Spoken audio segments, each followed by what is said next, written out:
aventure-là vous emmène au musée pour une nouvelle histoire. On avait fait le constat au musée avec la conservatrice que les publics venaient à partir d'un certain âge, mais en dessous de 8 ans, c'était très compliqué de les faire venir au musée.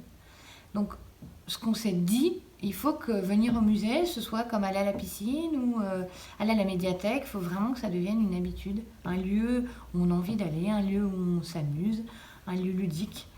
Et on s'est dit, s'il faut vraiment attirer les enfants, il faut le faire dès le plus jeune âge. Parce que quand une habitude se crée tout petit, après, voilà, il y a plus, ça devient une demande, ça devient une envie. Je vais vous raconter un petit peu l'histoire du musée.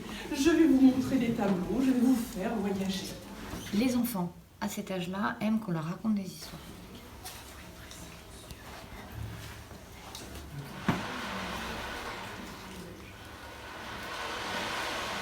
Moi, j'ai fait un croquis d'élaboration et je me suis rapprochée d'une ancienne directrice d'école de classe de maternelle qui est couturière et qui m'a proposé de l'aide pour la conception de ce personnage, qui a l'image un peu d'un vieux conservateur. C'était vraiment l'idée du personnage au début.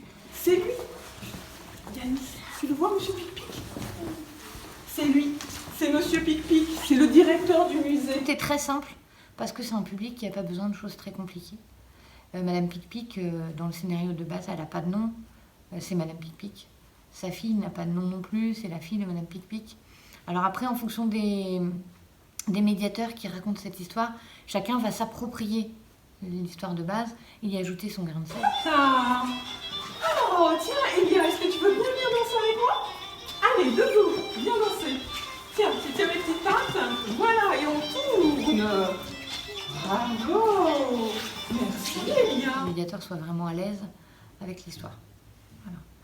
Alors maintenant, cette médiation a eu un réel succès auprès des publics, que ce soit scolaire, puisque toutes les classes de maternelle Grandvillers et autres que Grandville ont assisté à cette visite. Le public individuel et familial, c'est pareil. Et je me retrouvais à la fin des histoires, sur le bout du comptoir d'accueil, à être obligée de noter les paroles de l'histoire, être enregistrée pour avoir la mélodie de l'histoire, commencer à avoir le rituel de début avec le petit pinceau. Je suis allée voir la conservatrice, j'ai dit là c'est juste pas possible, soit il faut qu'on fasse des photocopies à outrance, soit, et au début c'était vraiment lancé comme ça, soit on en fait un album jeunesse. Et on m'a dit super, on y va, un album c'est génial. En plus par rapport aux collections du musée, avec une partie Beaux-Arts et une partie sur les livres en édition originale, voilà, là on va réussir à toucher ce public et sensibiliser aussi aux livres. Donc,